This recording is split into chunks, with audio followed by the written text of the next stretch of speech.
A Lafayette County family is remembering a man who died in a fire this week. He leaves behind a wife, children, grandchildren, and even great-grandchildren who tell Rose Schmidt they will miss him dearly.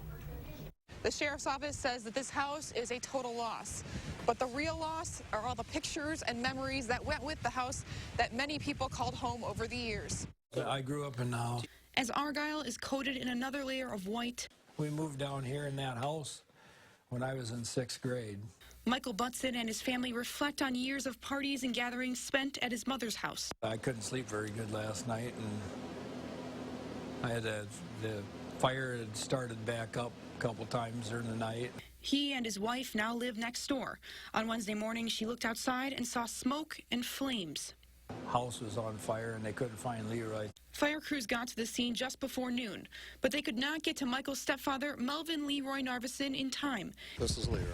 And he died just a few weeks shy of his 90th birthday. Well, he was very independent. He was a little bit stubborn, but he liked to do everything himself.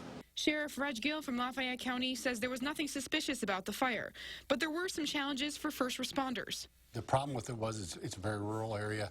It's down a long lane. It got very congested very quickly with vehicles trying to get fire trucks in and out, which is always an issue. That rural area is home to many of Leroy's family members, who are taking comfort in the things the firefighters found in the wreckage. He's in a gray suit.